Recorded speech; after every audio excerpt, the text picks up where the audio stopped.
చాలా విషాదకర సందర్భం. మొత్తం సమాజం, మానవీయ సమాజం మాటలు రాని కన్నీళ్లతో నిండి ఉన్న సందర్భంలో ఇప్పుడు తల్లి రోదన చూసిన తర్వాత ఎవరు మనుషులో ఎవరు నకిలీలో అర్థమైపోయింది. మొత్తంగా ఇది నకిలీ సమాజంగా మారిపోతున్నది. నకిలీ పాలకులు, నకిలీ ప్రభుత్వం.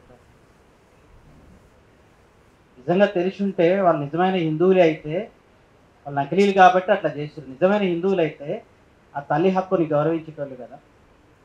రావణుడు చచ్చిపోయినప్పుడు రాముడు అది గౌరవించిండు కదా. కర్ణుడు చచ్చిపోయినప్పుడు గీతలో అవన్నీ చేసిండు కదా. వాళ్ళ చెబుతున్న హిందూ భావజాలం కూడా నకిలీ భావజాలం అని ఇప్పుడు ఆ తల్లి చెప్పినాకనే కదా స్పష్టంగా అర్థమైంది. ఆ తల్లికి కొన్ని హక్కులు ఉన్నాయి.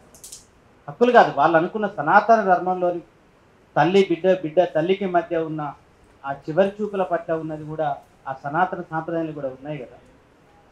అది ఒకటి కనిపిస్తుంటే సరే, రెండోది పాలక వర్గాలు ఎట్లుంటాయని చెప్పడానికి మనకి ఇలా కొత్తదేం కాదు.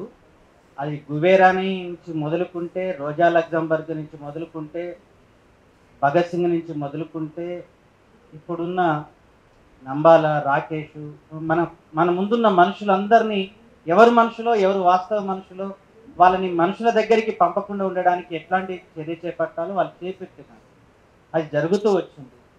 సో ఈ పరిస్థితి, ఇంత విపత్కరమైనటువంటి పరిస్థితి వస్తుందనుకోలేదు. అంటే ఒక విధంగా చెప్పాలంటే ఇప్పుడు మనం పెట్టిన మీటింగ్ ఇదేమో కానీ షాకింగ్లో ఉంది సమాజం అయితే. భారతీయ సమాజం అయితే కంప్లీట్గా ఇప్పుడు షాకింగ్లో ఉంది.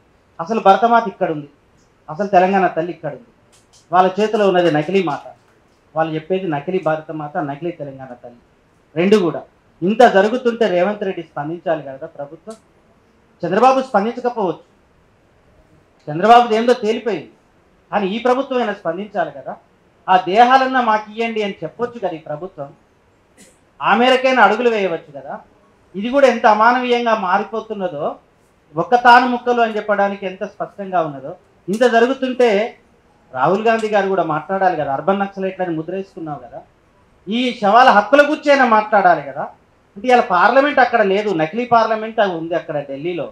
అసలు పార్లమెంటు నాగపూర్లో ఉంది, న్యాయ వ్యవస్థ నాగపూర్లో ఉంది కదా. నాగపూర్లో న్యాయ వ్యవస్థ ఉన్నదని అర్థమైన తర్వాత పార్లమెంటు నకిలీ, న్యాయ వ్యవస్థ నకిలీ అనేది స్పష్టంగా అర్థమవుతున్న సందర్భం కనిపిస్తుంది. సరే, ఏది ఏమైనా ఈ పరిస్థితిలో మనం కూడా ఇట్లాంటి ఒక విధంగా చెప్పాలి అంటే ఈ షాకింగ్లో నుంచి మనం కోలుకోవాలి. కోలుకోవడమే కాదు, కొన్ని కార్యాచరణ చేపట్టాలి. చేపట్టే క్రమంలో మనం కొన్ని విషయాలని పట్ల కూడా దృష్టి పెట్టాలి. మనం అత్యుత్సాహానికి పోతున్నామా, మనం కూడా వాళ్ళ విషయంలో మనం సలహాలు ఇచ్చే స్థితికి వెళ్ళామా? సోషల్ మీడియాలో మనం చూస్తున్నాం కదా, వాళ్ళు ఏం చేయాలో మనం సలహాలు ఇస్తున్నాం.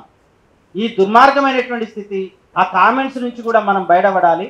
మనంగా ఒక మనుషులుగా ఎట్లా స్పందిస్తామో ఆ స్పందన వైపు మనం వెళ్దాము, ఆ క్రమం వైపు వెళ్దాము.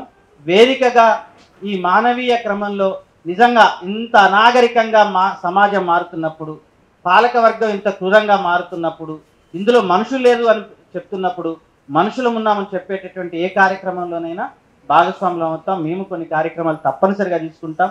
కగార్ తప్పనిసరిగా ఆగిపోవలసిందే.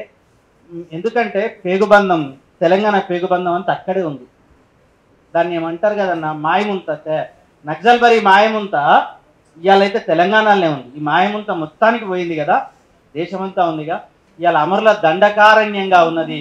నిజంగా అడవులు ఎంత ఏడ్చినాయో, ఇక జరిగిన మనం కేకున్న ప్రకృతి ఎంత తడలిందో ఆ మనుషుల కోసం. ఏది ఏమైనా ఈ మానవీయ క్రమంలో మనమందరం కలిసే వెళ్దామని,